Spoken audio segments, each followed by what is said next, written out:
सड़कों पे आए। भाई आप लीडर सबसे पहले आगे क्यों नहीं आ रहा? उसके वो भी तो उसी पूरे बेनिफिशरीज होंगे ना जब तब्दीली आएगी जिस तरीके से, तो उनकी औलाद भी बेनिफिशरीज होगी ना। लेकिन आप ये देखें कितने लीडर हैं जिनकी औलादों का आपको पता ही नहीं होगा कि वो कहाँ है और कहाँ नहीं है। कभी आपने ना उनको एजुटेशन में देखा होगा ना कहीं और देखा होगा। सबसे पहले जब शेल चलते हैं तो सबसे पहले हम अपने लीडर को गाड़ी में बिठा के बाहर रवाना कर देते हैं सबसे पहले, और उसके बाद गोलियां खाने के लिए मैं और आप रह जाते हैं।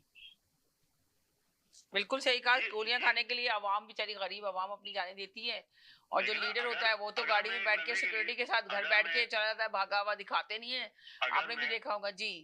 अगर मैं तस्लीम कर उसको कुछ नहीं होता, एक अवाम को कुछ होता है जी। सुने, 26 नवंबर को अगर हम तस्लीम करें कि 200 आदमी शहीद हुए थे, तो 200 आदमियों में एक कोई रहनुमा था? किसी एक रहनुमा की बेचारे की जान गई? अल्लाह ना करे, अल्लाह ना करे जी।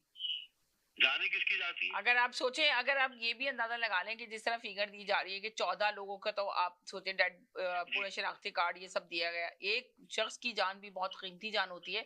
अगर 14 लोग भी अगर चले गए जिस तरह फायरिंग की गई, इसका भी तो इंसाफ मांग रही है ना पीटीआई के लोग। 14 में से सिर्फ एक ही ऐसा था जिसको आपने 1 करोड़ रुपए जाके दी, बाकी 13 कौन थे जी?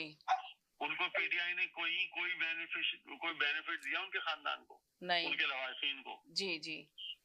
सिर्फ एक के अंदर ऐसी क्या खामी थी? वो भी थी। अगर आपके 14 शोधा थे तो भाई आप सबको कंपनसेट करते। अगर एक को कंपनसेट कर रहे थे, आप इतने लोगों को वहां से मोटिवेट करके लाए थे, जो गाड़ियां लेके आए थे, उनकी गाड़ियों के साथ जो हुआ, टूट फूट हुआ, एक्सीडेंट हुआ, नुकसान हुआ, तो आपने वकला को तो 6 अरब रुपए दे दिए जी। वो लोग जो आपके लिए जाने दे रहे हैं, वो लोग जो आपके लिए कुर्बानियां दे रहे हैं, बिल्कुल आपने सही कहा। जो लोग आपके लिए जाने दे रहे हैं, जो आपके लिए कुर्बानियां दे रहे हैं, तो उनका आप क्या सोच रहे हैं? जिसकी वजह से लोग बाहर निकलने से मैं एक जनरल बात कर रहा हूँ कि अगर आपको मालूम हो कि बाहर फसाद हो रहे हैं, हंगामे हो रहे हैं, आप अपने बच्चों को बाहर जाने देंगी? नहीं, हरगिज नहीं जाने देंगे। देखे ना, कोई भी नहीं जाने देगा। बस सवाल तो यही है ना, मैं इसी वजह से तो आपसे बार बार सवाल कर रही हूँ कि जो 8 फरवरी का शोर मचा रहे हैं, थोड़े से दिन रह गए हैं, तो 8 फरवरी को जो पूरी तैयारियां की जा रही हैं, आप देखें ना, उनका भी मैसेज आ रहा है लोगों के, बहुत सारे लोगों के मैसेज आ रहे हैं जी, फुल तैयारी है पाकिस्तान के अंदर।